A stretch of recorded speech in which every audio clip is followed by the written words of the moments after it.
Now at 15 years to life in prison. That's the sentence handed down this afternoon for Rebecca Grossman, convicted of killing two young brothers in a hit-and-run crash in Westlake Village. Hello, I'm Juan Fernandez. The DA says that's not enough. Grossman's lawyers had asked for probation. Cameras were not allowed in the courtroom for the emotional sentencing hearing. KCAL News reporter Amanda Starantino was inside, though, and spoke with the boy's mother afterwards. Mrs. Grossman never said, "I am sorry for what I did." She only said, "I'm sorry for what happened to you." That is not an apology. Nancy Iskander with her husband speaking outside the courtroom after the sentencing of Rebecca Grossman, the woman convicted in the deaths of their two young boys in a hit-and-run crash in September of 2020. 11-year-old Mark Iskander and 8-year-old Jacob Iskander were walking through a marked crosswalk in Westlake Village with their mom and brother on that fateful night when they were hit by Grossman, who was found to be speeding at the time and under the influence of alcohol and Valium. Evidence in the trial showed Grossman traveled another half a mile down the road after hitting the little boys. In the prosecutor's sentencing memorandum, they said in part, she has never taken a modicum of responsibility. Instead, she has only blamed others. She has blamed the victims. And when she spoke, she continued to fail to say any sort of thing, of take any sort of responsibility for what she did. So we're disappointed with the ultimate sentence that the court did give. However, we are happy that justice has finally been done. It was a packed courtroom with family and friends of the Iskanders speaking to the judge ahead of the sentencing. Dr. Sharif Iskander, Mark and Jacob's uncle, says he accepts the judge's sentence, but not what Grossman said in court. She still never apologized for her role in the accident. All what she said that she's sorry about the death of the kids. His daughter, Mark and Jacob's cousin, also in the courtroom today. What she did was a very reckless thing, and she was acting like as if she was a 15-year-old drunketh, and she hit my cousins, killed them. They're never going to come back again. So it was very hard to see. Friends and family stood by as Los Angeles County Superior Court Judge Joseph Brandolino said in court that Grossman is not the monster prosecutors portrayed her to be. Grossman's son Nick and daughter Alexis speaking tearfully in defense of their mother in court, asking the judge for a lighter sentence. Prior to today's sentencing, Grossman sent a typed letter to the judge stating in part, quote, "I am not a murderer, and I ask you to recognize that true fact. My pain, my recognition of the pain the Iskanders suffer." Mark was my heart, the kind heart, the big heart, the smart boy. He wanted to become a neurosurgeon. Jacob was my tough boy. He was the family protector. Please remember Mark and Jacob. He should be here with us today.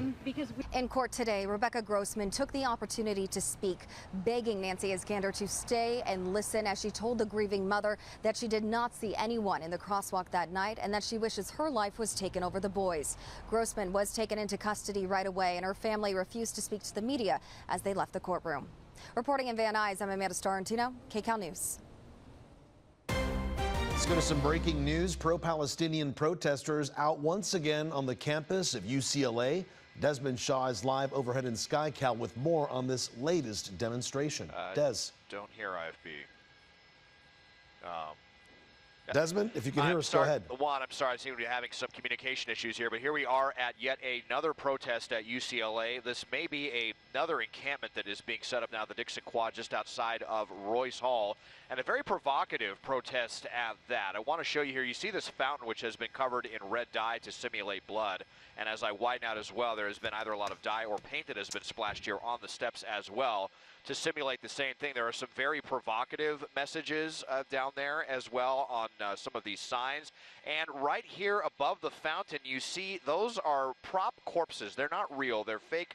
Obviously, they're not real. They're fake corpses, though, that have, again, been used to, kind of simulate what they see as, going on as a lot of injustice in Gaza right now. So they are out here, but as I pan up as well, you can see the university police, which have responded quite quickly. It was just within the last 20 minutes or so that they set up some barriers, some of these plastic barriers right here. They came in very quickly, set up some tents as well. So it certainly looks like they're trying to set up yet another encampment here. We'll see how the police decide to respond to this, if at all.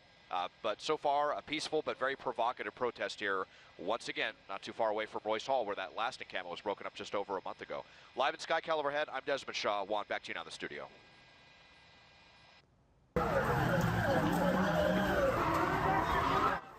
And now to this story, a crowd of looters breaking into a South LA AutoZone overnight, taking off with whatever they could grab. Police say it appears the group spilled over from a nearby street takeover, and KCAL News reporter Jeff Nguyen spoke with neighbors left shaking their heads. A crowd broke through a glass door, then a metal gate to get into an AutoZone store in South LA. At around 4 Monday morning, about 50 people looted the business.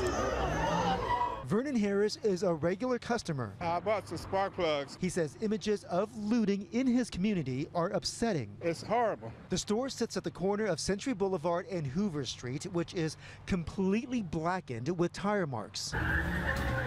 In this video, you can hear tires screeching in the background while people are running in and out of the store's back door. One neighbor says street takeovers are common here. Now it happens less because the helicopters come and then the police come and put the sirens on, and they will force them to move out of the area. So they're starting to ticket them more. It was a mess. You know, they seem to steal everything but the 10mm sockets. Wayne Mueller is a private contractor who maintains the alarm and security camera systems for AutoZone, which the mob ignored. Just miscellaneous tools, batteries, just basically extension cords, whatever they could grab.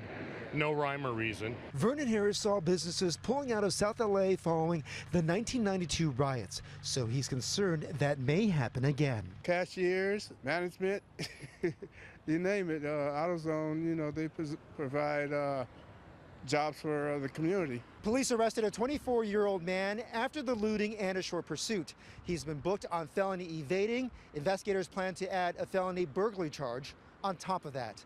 In South LA, Jeff Nguyen, KCAL News. And now to big news making waves in the LA sports world. The Lakers' top coaching candidate says no deal. KCAL Sports confirming UConn's Dan Hurley turned down the job. Jim Hill is here with the very latest on the Lakers coaching search. Hard to believe he said no. It's really an embarrassment for the Lakers to go all out like they did and to offer as much as they did and then to be turned down. That is exactly what happened. A crazy offseason for the Lakers has taken another turn. University of Connecticut coach Dan Hurley has rejected the Lakers' offer to become their new head coach. Hurley just led the Huskies to a second straight national championship this past season.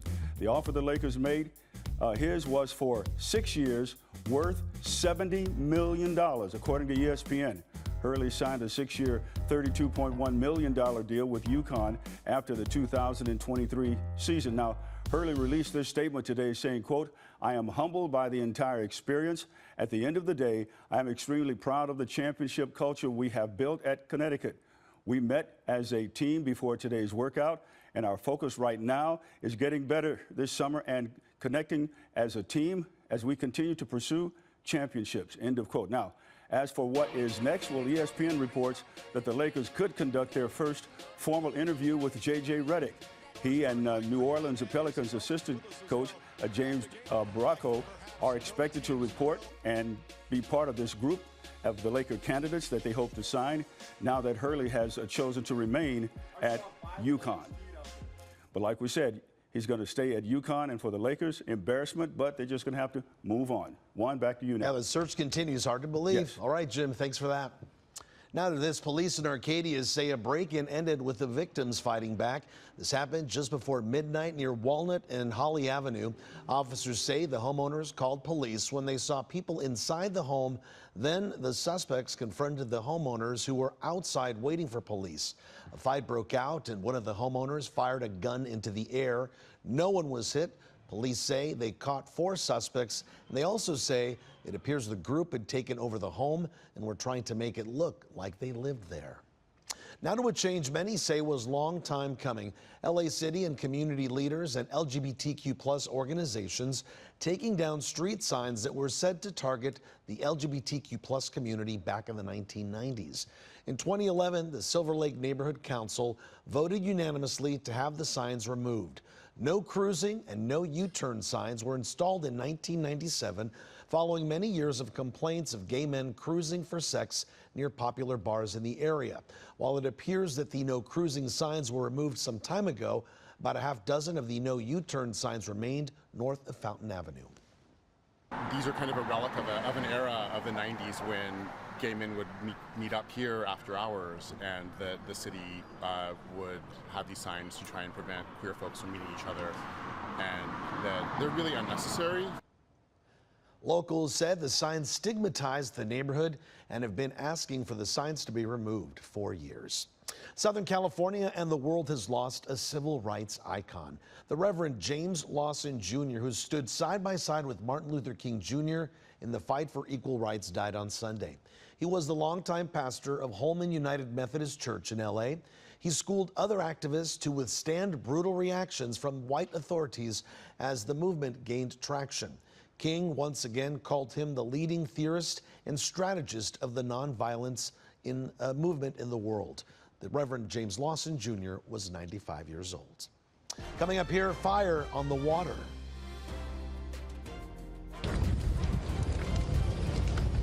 It's terrible. A beautiful oasis turns into a charred mess as flames jump from boat to boat inside a marina.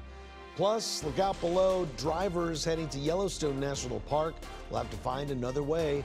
How a highway suddenly turned into a gaping hole ahead. It's a haven for healing for children who've experienced abuse and or neglect. I'm Rena Nakano in Loma Linda, where I'll introduce you to Rika, and a young man with a tragic past now on his way to college. Good afternoon. All right, if you've stepped outside, you know it is warming up. How long will this trend last? That is next. It's terrible. And now our dock's on fire. Yep. Dramatic video from Lake Mead over the weekend. 15 boats on 2 docks were damaged or destroyed at the marina there, according to the National Park Service. Officials say it took hours to contain the fire. The marina is partially back open to the public today. An investigation into what started the fire continues. Overcoming the trauma of child abuse can be a lifelong battle, even for children who are pulled out of abusive situations and placed in the foster care system. Studies show only 3% of those youth graduate from college, but there is help. KCAL's Rena Nakano introduces us to a young man who found an organization to help guide him. I love you because... 18-year-old Aaron Almendarez was dealt a tough hand in life. It was kind of hard, you know, moving different places back and forth. His mother, who hid her pregnancy, was a drug user. His father, who already had 6 boys, couldn't raise another. So on the day he was born, his father begged a friend of a friend to raise the newborn. It just came out of my heart, and I said, well, if you want, I can take him. Margie Gomez was an empty nester going through a divorce. As his godmother, she raised Aaron until he was 5 years old, when suddenly his parents wanted him back. She remained in his life because she was concerned he wouldn't get the care he deserved. CPS was called numerous times. Then in 2016, Aaron was diagnosed with non-Hodgkin's lymphoma. I fought the system for months to get him Medi-Cal. They said he did not qualify because I was not blood related. At 15, Aaron ran away from home. I told my mom, hey, you know, I'm never coming back. He says he turned to Gomez, who, despite facing financial struggles, helped him fight the cancer. I couldn't for the life of me see that he died on my watch. 2 years ago, Gomez was finally awarded custody of Aaron, and she went to work, getting him the help he needed. Not only ADHD problems, PTSD, but I also had anger issues. That's when she met Dr. Amy Young. Aaron is just like this kind of giant, sweet giant. Young is the director of Loma Linda University's Resiliency Institute for Childhood Adversity, or RICA. It's the first program of its kind in the state. A child walking in the door can get ongoing trauma-informed primary pediatric care, as well as all of the forensic services and an acute investigation, coordinated mental health. Through regular checkups, Aaron now knows he's still in remission, and therapy is helping him with emotional scars. All right, here are the options. And for children 7th grade and older, RICA also assigns a one-on-one educational advisor to each child. Even through the tough times, Aaron says the staff here helped him stay on track. He'll be graduating from high school soon, and then aviation at San Bernardino Valley College. To become a commercial airline pilot. For his entire life, Aaron says he felt trapped within his situation, but not anymore. Just so I can complete one of my dreams of traveling. He thanks Gomez and Rika You're my madre right here. for helping him see the world. My little sidekick. In Loma Linda, I'm Rena Nakano, KCAL News. Well, a summer visit to Yellowstone National Park is in jeopardy for tens of thousands of people because of a major road collapse. Here it is. This is a stretch of Highway 22 in Wyoming that just gave in this weekend. All that remains is of that 80-foot drop that plummets into the valley below. Transportation officials have been keeping a close eye on it, saying it had been shifting about a quarter inch for years, for decades in fact, but in recent years, larger cracks began to appear. It was moving about 6 inches an hour, and sometime during the night between Friday night and Saturday morning, it had catastrophic failure. There's no timetable for when it might reopen. That route takes people to Jackson Hole, Yellowstone, and Grand Teton National Park. As temperatures rise, drinking enough fluids is one of the most important things you can do to prevent heat-related illnesses, but it can be a real challenge to get your kids to drink enough water. Signs of dehydration in children include dizziness, drowsiness, dry mouth, sunken eyes, and crying with little or no tears. Doctors say take water everywhere you go. Dietitians say to add fruits, veggies, and herbs to the water to make it full of flavor without adding excessive amounts of sugar. One thing I love to do is when my berries have seen better days in the fridge, I'll mash them up and put them in ice cube trays. And so I'll use that as ice. And as that ice starts to melt, it makes that water more sweet. Doctors say to avoid sports drinks unless your child is vigorously active in the heat, since food and water can replenish electrolytes without extra sugar, and limit use of juice and other high sugar beverages. All right, those are great tips, of course, to keep in mind as the weather starts heating up. Meteorologist Olga Ospina is here now with our full next weather forecast. Olga. Neighbors in one local community are trying to stop a major development in their area. It's in Riverside on what was once part of March Air Force Base. The plan includes warehouses. The development is up for vote on Wednesday, and KCAL's Joy Benedict takes a look at the project and why the community says it isn't the right fit. This is actually my backyard. It's a beautiful view from Jennifer Larrett Smith's backyard, hundreds of acres of an undeveloped field in Riverside. They're building there, and they're going to build all the way down to Barton Road. A view she and her neighbors may soon lose. We just feel like it's egregious. The proposal is to build something that's become common in many communities in the Inland Empire. Warehouses. They're proposing 4.7 million square feet of warehouses in an area that's surrounded on more than 3 sides by residential homes, including a megachurch and a preschool. The company is Lewis Management Corporation out of Upland, which has been working for more than 2 years on a plan to develop 1.2 square miles of land into parks, open space, and commercial space, which could include warehouses the size of 32 football fields. So I'm not happy to see that it's going to be taken over by warehouses. No. The traffic is going to be horrible. If you've ever been on the 215 and the 60 right there, ever, it is always impacted. Which is why this community has rallied to try and stop it, starting our now Riverside neighbors opposing warehouses. The open space is a big deal. Mental health is a ignored element of health care, and this allows lots of residents up here who sit on the freeways for more than an hour at a time to find some peace. The group plans to show up Wednesday night at the public hearing of the March Joint Powers Commission, where it plans to vote on whether to allow the project to move forward. But it's not progress, this group says it opposes. Up to 80 million square feet of warehouses already coming in this area. We're one of the leading warehouse centers in the nation. It doesn't actually make any sense to build more warehouses right now because it's softening. Until about 30 years ago, all of this land was part of March Air Force Base, which in its height employed around 10,000 people. When the base was realigned, all of this land was intended to be repurposed into projects that would employ folks here in this community. And although the warehouses would technically do that, neighbors here say it's not enough. One type of job is not going to satisfy, people graduating from college. The developer says the project isn't just warehouses. It's $30 million towards a 60-acre park, $10 million to a new fire station, and a large buffer between the homes and the development. And although many neighbors admit they knew something was coming, they feel more warehouses cheat their community out of the vision that could have turned this land into their field of dreams. Joy Benedict, KCAL News. Breaking news now, an ex-con convicted of killing a Pomona police officer has just been sentenced. Isaias Valencia was sentenced to life in prison for murder this afternoon. That's on top of 25 years to life for another charge related to the deadly shooting. He was convicted of killing Officer Gregory Casillas while he barricaded himself in an apartment on March 2018. Valencia refused to go to court for the sentencing, so he appeared from his jail cell via video conferencing. Officer Alex Wynn, who survived the shooting, gave an emotional statement. I want lawmakers, courts, and review boards to consider before showing any leniency for a remorseless killer. My scars run deeper than my face. Not a day goes by that I don't see, feel, or think about my partner. Officer Wynn says he is traumatized by the shooting and continues to suffer from depression, anxiety, and PTSD. Inflation is taking a toll on people everywhere, but many people in the Inland Empire are really feeling the effects. Some are struggling to pay their bills. Others say they don't have enough food.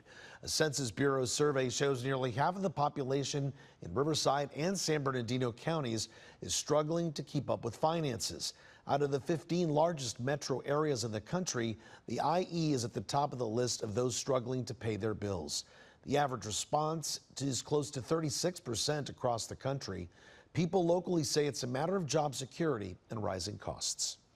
We're cutting where we can. I mean, thank God we're kind of back. Things are getting better for us on a personal note, but there's so many that aren't, and I think you just have to, I don't know, I mean, do what you can, right? You have to look at the ads, check your coupons wherever they are, and yeah, you just got to be a little smarter and not do what's called impulse buying, you know.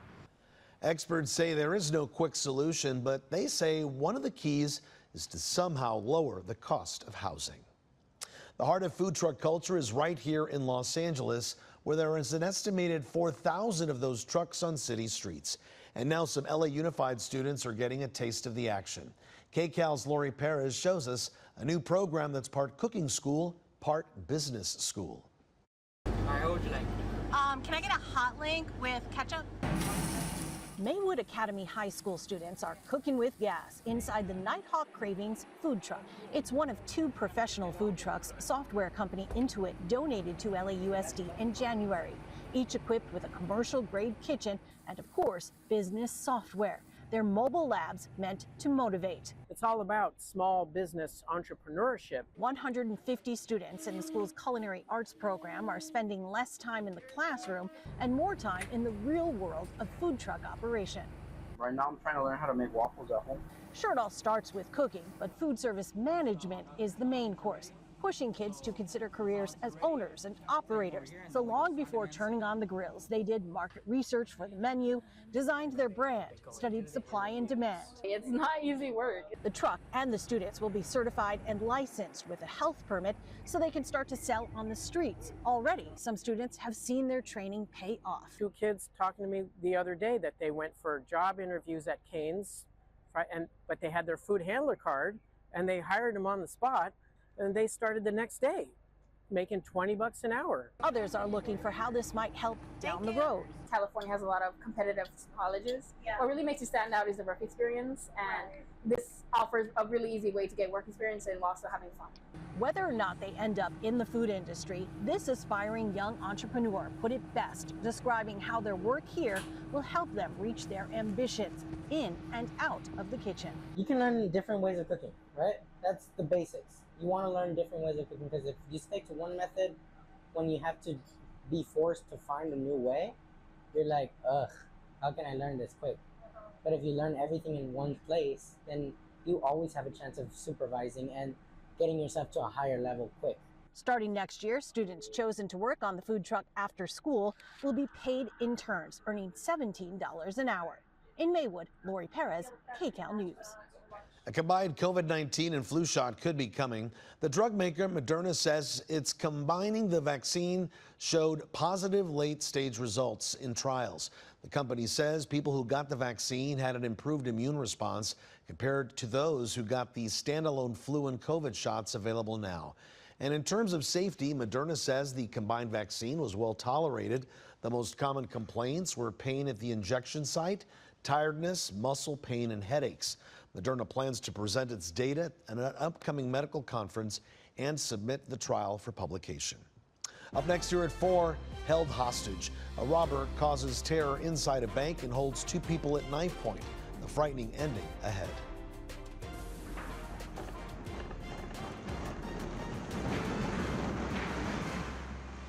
And a revamped attraction at Disney World looking to make a splash with guests. We'll take a sneak peek next. Security camera video showing a Florida sniper taking down a bank robbery suspect who was holding 2 people hostage. The footage released by the Lee County Sheriff's Office shows the incredible moment the sniper shot the suspect through a computer monitor with the bullet traveling between the 2 hostages before killing the man. We're not showing you the moment of impact, though. Officers charged the office and tossed in flash grenades. They then confirmed the suspect was down and the hostages were safe. The Supreme Court has agreed to hear an appeal from Facebook related to a massive data breach. It centers on how much information was disclosed to investors about damage caused by the breach. Facebook says it was open about the potential harm caused by the Cambridge Analytica data breach. It involved the private information of millions of Facebook users that was obtained by Cambridge Analytica, a firm that worked with Donald Trump's 2016 campaign. In 2019, Facebook agreed to pay $5 billion to settle charges with federal regulators over the scandal.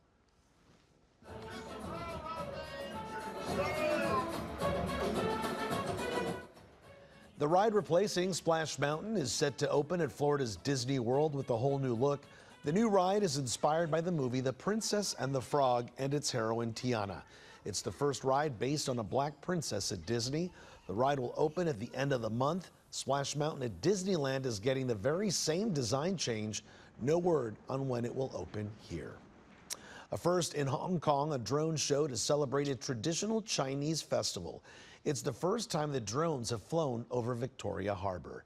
It marks Chun-Un, the holiday there, celebrating a legend which goes back centuries. As the story goes, a popular Chinese official jumped into a river under pressure from other officials. Locals who liked him, they felt bad and tried to stop fish from going after him by throwing dumplings into the water to give the fish something else to eat. That's why the dumpling is a symbol of this festival day. Still ahead here at 4 Coffee with the Cause, how a local cafe is brewing up life-changing opportunities for at-risk youth, one cup at a time. A live symphony performance in Turkey went viral, not for the music as much as the guest star. A random cat decided to steal the spotlight by wandering on stage during the performance. And if you look closely, you can see smiles starting to creep across the faces of the performers as the cat walked across the stage during Beethoven's Pastoral. But the show must go on, and it did, later going viral with social media viewers eating up the impromptu performance. I want to thank you for watching KCAL News at 4. Our next newscast is just moments away on KCAL News at 5 on CBS Los Angeles Channel 2. And we're always on KCALnews.com and streaming on CBS News Los Angeles. We'll see you again tonight for more news on KCAL News at 8, 9, and 10. In the meantime, enjoy the afternoon.